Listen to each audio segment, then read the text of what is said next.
that's it for 2020. This is our last video on Rock and Roll with your host, Hugh Cheffner. Today we're going to discuss Alice in Chains, as promised on the last video. All right, cool. Well, I'm Hugh Cheffner. I'm the host of Rock and Roll.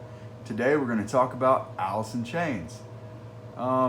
Really, I don't want to talk about the old Alice in Chains, you know, Dirt, Tripod Dog, or even, you know, like Unplugged, the three major albums they put out in the 90s. I'm more interested in the new stuff. The latest release, Rain or Fog, one of my favorites.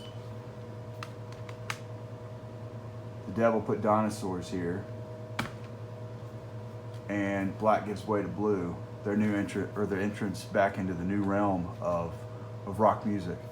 Black Gives Way to Blue is actually the last one I bought.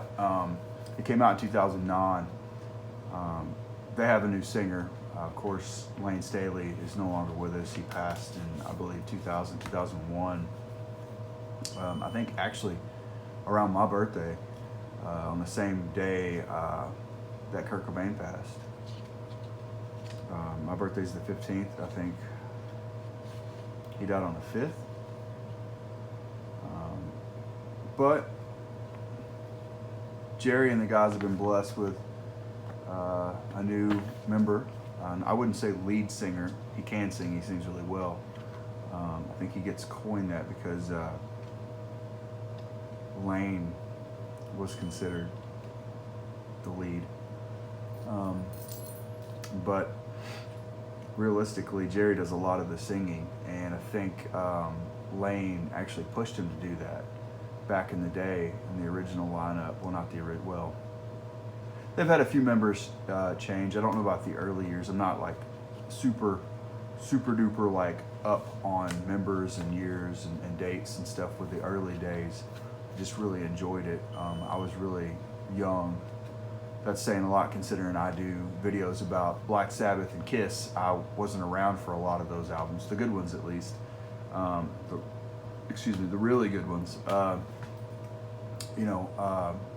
But these, I feel like, I think I've said it before in one of my videos, it would be cool to experience some of the releases of albums that I respect so highly, like, you know, Kiss's Destroyer, or, you know, like a Black Sabbath album.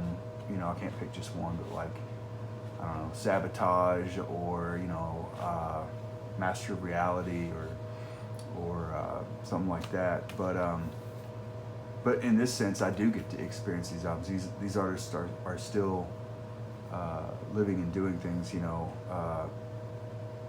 Speaking of the grunge era, we lost Chris Cornell a few years back. That was a very big blow to me. I'm a big fan, and You'll probably hear me talk about that soon, Soundgarden and Chris. But yeah, this is the last one I just bought, even though it was the first one that came out when they came back under the name Alice in Chains. Jerry, right after Lane's death, he was actually, I think, in the studio around the time of his passing. With these guys, Mike Borden and Robert Trujillo. Mike played in Ozzy's band around that time after Randy Castillo passed away, one of Ozzy's members, live members at that time, and I think he was on No Rest for the Wicked and Osmosis and things like that, and No More Tears. And that's where Mike Inez came into the fold with the new lineup of Alice in Chains, because Starr died in 2011, but before he died, he was kicked out of the band, I believe, in '95, or maybe even earlier than that, because of his drug use, which is what ultimately led to the reason Lane died. But this album is amazing too, by the way. You need to check it out. It's dark. It's very Alice in Chains-esque. It's got a lot of the same similar writing that you would hear from Chains as far as Jerry Cantrell. However, it's missing that key element of those harmonizations that Lane and Jerry were so good at together. But it's a good tribute album. I don't think it was meant to be. I think it was just a break. I think Jerry was getting clean and just really wanting to delve deep in musicianship and being a musician. And it's a really great album, so go check that out. It's, in my humble opinion, much better than Boggy Depot, which I really haven't listened to a whole lot. I'll be 100% honest. I bought it. I've tried to listen to it. Can't get into it. It's kind of a far cry from everything else that, you know, Jerry does with Alice and what you're used to hearing from Jerry. I think he even said that he was using a lot during this period when he was doing this album, and I don't even think he remembers it from some of the interviews that I've heard and read from him. But that was the transition, I think. Degradation Trip, that album especially. Still several years went by before Black Gives Way to Blue came out, and then I think really that was kind of just scratching the surface. You had, you know, Check My Brain, which is kind of it's still like a really good trudgy song for Alice in Chains. It's in that format of writing that they used to do back in the day, like all their anthemic stuff on Dirt, the very good grunge album that everybody sees, I think, as a pinnacle album. It's up there with Nirvana and Soundgarden and Pearl Jam and all those guys, Screaming Trees and stuff. It's one of my favorite albums, but this is a departure. You know, this is a new decade.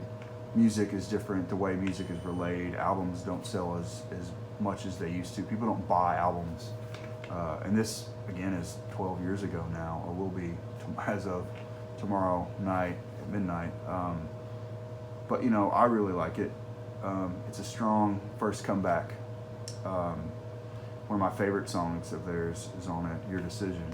And it's an acoustic-based song, but the chords on that they just hit hard. I tried to learn it. I'm not a real good guitarist. I'm a drummer. So anyway, this one here got me through a lot of stuff. The Devil Put Dinosaurs Here. I'm not a real religious person, so the title, it got me all the way from the start, and kind of made me delve deeper into Alice in Chains. Not that I hadn't before. I grew up, you know, listening to Dirt and Tripod Dog and all the original era stuff. Loved it, but it was just kind of like in a pile. When I listened to this, it really made me respect everything that they did, and kind of made me want to give another listen to like Degradation Trip and buy Boggy Depot and try it again, just because I really, really, truly do respect Jerry Cantrell and Sean Kinney and Mike Inez for continuing Alice in Chains as an entity.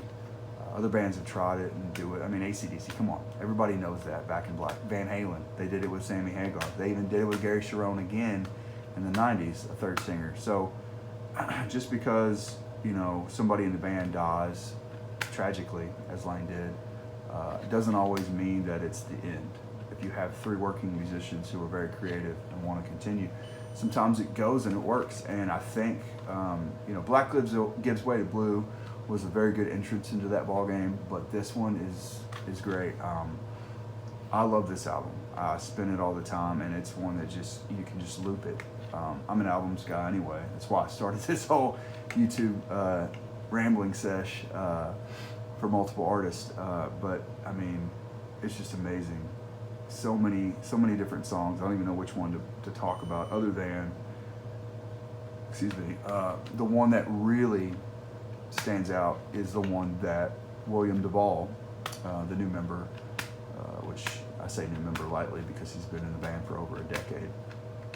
You know, I mean, honestly, he was in the band longer. He's been in the band now longer probably than Lane got notoriety in the band in the original era, in the original kind of lineup. So to me, it's kind of like, you know, us old guys, we look at stuff and it's like, oh, that's the new guy. But in my humble opinion, I believe he's paid his dues. He's a very good songwriter, very good guitarist, very good singer.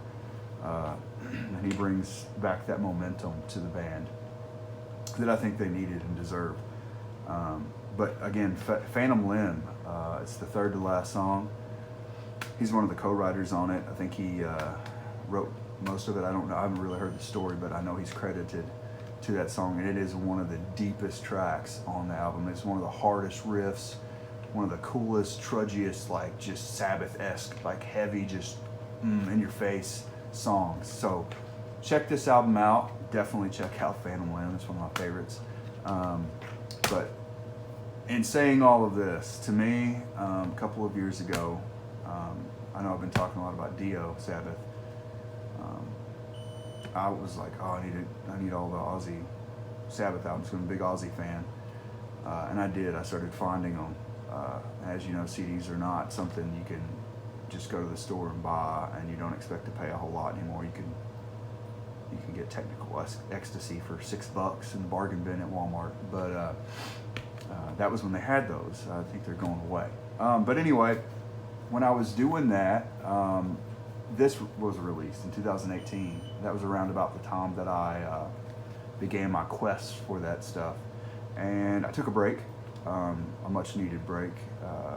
As I do, I get delved deep into stuff, and I tend to just focus on it sometimes too heavily. So this is a good one to do that with. Rainier Fog, named after a mountain, I believe, in Washington State, which is where they're from, so they're familiar with it. It's not just like, ooh, let's come up with an album name. No, they really they live there. They that's where they grew up. I think some of them or whatever. That's where they started playing. They were part of the Seattle scene, and I think William was too. I think that's how they met, because he was in another band. I can't remember off the top of my head what the name of that band is, but I do need to check it out. And I would also like to check out his solo album that just came out, I think, last year or the year before. But this one, dude, I'm telling you, this album here, Rainier Fog, is so good. I have literally spun it multiple times. I've had it in my CD player in my truck for a week. Never taken it out, never switched it, never switched to the radio. Sometimes I'll get bored and I'll put it on NPR, or have another disc ready or whatever. I'm one of those that grabs a couple discs and we'll go through those in a week.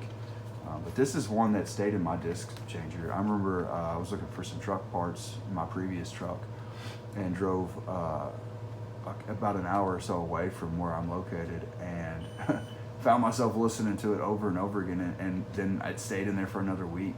And anytime I pull it out, it stays in there. And that's kind of the same way with, The Devil Put Dinosaurs here.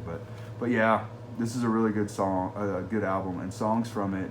Honestly, I can't pick just one. Red Giant's a major one. Drone's a great one. So Far Under. That was, I think, So Far Under, or the one was actually the one that they had a commercial for on YouTube. If you're a YouTuber, which I hope you are, because that would mean that you would be able to subscribe below on this and follow me and listen to my ramblings about music, and hopefully I can give you something good to listen to. I'm also welcome to you giving me something good to listen to, whether you think this video sucks or my other videos suck. Give me a comment. Or if you want to say, hey dude, you need to go check out blah blah blah, in relation to this album or this artist or whatever I'm talking about in context. But yeah, go check this album out. Check Devil Put Dinosaurs here, and check out Black Is the Way to Blue, especially if you're one of those diehard fans of grunge music and you think, oh no, I don't listen to that new stuff, comparing it to like Nickelback or something. It's not. It's really not. It's really good music. It keeps rock alive, and if you're a rocker like I am, go support it. Go, fulfill your obligation as a music-seeking, music-loving individual, and buy one of these albums. Download it. I'm not going to hate on anybody for downloading, even though I don't do it. I'd rather have a hard copy of something. I like to open it up and smell the paper when I open the cellophane and read through the liner notes and know who was in the band, who produced it, where they recorded, or whatever cool pictures are in there, or, if somebody switched drums or guitars or what, something maybe only somebody like me would catch. But anyway, this video is going on kind of long. Go check out Alice in Chains' new stuff. I'm hoping to hear new Alice in Chains soon. Maybe, I think I heard something about Jerry maybe doing another solo album. I can't remember. I can't keep up. I keep so many artists on my roster that news stories can tend to run together. But yeah, dude, check it out. I hope you like it. Today's video. If you do, go subscribe below. Give me a like. Yeah, go check out my other videos. But even if you don't like it, I don't care. Because guess what? I'm the judge, jury, and executioner. My mom gave me this song a couple Christmases ago, and I guess she's right. You know, in this sense, I am for this show on YouTube here. Rock and Robe is mine.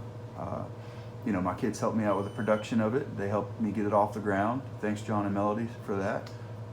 But yeah. Anyway, I'm going to end this video. You have a good night. Happy New Year.